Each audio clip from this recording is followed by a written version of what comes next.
c'est Juliette. Et moi c'est Nicolas. C'est parti pour le récap de Collegiate Jack de cette semaine. Donc on a continué à travailler sur les sugar push pour revoir la forme du sugar push, comment on le fait, etc. Vous pouvez aller voir le récap de la semaine dernière.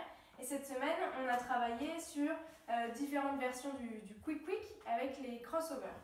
Donc ça donnait ça. Donc step, touch, step, kick, quick, quick, step, touch, step, kick, quick, quick, step, touch, step, kick, quick, quick. Donc on a vu quand on utilise, donc on va ouvrir la position sur le step kick, sur le deuxième step kick, donc step kick, et là on va utiliser le mouvement de balancier qu'on a avec les bras pour à la fois leader le crossover, donc cross, et le retour ici en sugar push. Donc il faut vraiment s'aider du retour du balancier du bras pour ramener la follower vers le ou la follower vers une position face à face. Et ensuite on a vu qu'on pouvait également rester dans ce crossover. Donc crossover, crossover.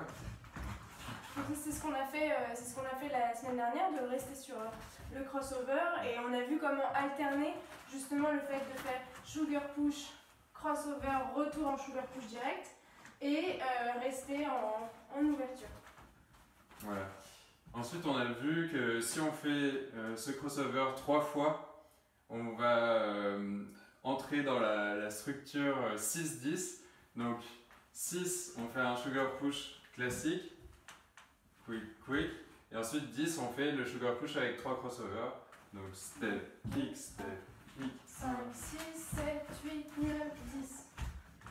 Et donc si on fait ça, ce qui fait en tout 16 temps, on peut le recommencer 2 fois et remplir une phrase de swing, donc en 32 temps. L'idée c'est de changer un peu des formes classiques, 4x6 et 1x8 ou 4x8, et de varier un petit peu, varier les structures.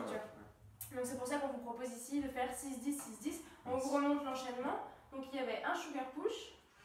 1, 2, 3, 4, 5, 6.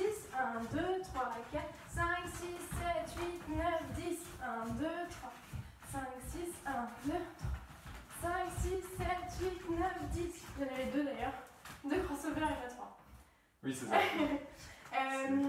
Et ensuite, pour terminer, on a élaboré un peu sur la structure 6-10 en sortant un petit peu des sugar push et en faisant autre chose. On va utiliser les breaks et les fiches à la voileur qu'on connaît pour faire 1, 2, 3, 4, 5, 6, 1, 2, 3, 4, 5, 6, 7, 8, 9, 10.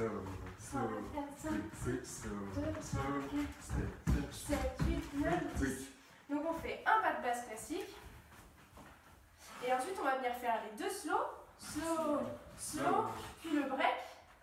Break, break. Et fiche à la voileur. Quick, quick. Et si on le compte en entier, ça fait bien 6-10. 5, 6, 7, 8, slow. 1, 2, 3, 4, 5, 6. 1, 2, 3, 4, 5, 6, 7, 8, 9, 10. Et pour finir, ce qu'on a fait, c'est de mettre bout à bout les 2 6-10 qu'on a, celui avec le sugar push et celui de la fin, et ça donne 5, 6, 7, 8, 1, 2, 3, 4, 5, 6, 2, 3, 4, 5, 6, 7, 8, 9, 10, 1, 2, 4, 5, 6, 1, 2, 4, 5, 6, 8, 9, 10. Donc ici sur les quick quick, on a le même sentiment que sur les sugar push justement. Donc step, touch, step, kick, quick, quick. Ici on va en fait se servir de cette position pour bloquer cette position pour indiquer un quick quick. Et c'est la même chose qu'on fait sur le break, break, quick, quick. Ici on a une très légère compression sur le quick quick. Donc sur les breaks, on a les bras qui sont vraiment détendus, oui. Et arrivé sur le sugar push, c'est pas rigide, c'est trop fort, mais c'est ça, on a quand même les bras qui se tendent et on a une légère tension et une compression sur la fiche à la voileur. Pour avoir plus de réactivité. Et voilà, merci, à la semaine prochaine. Merci.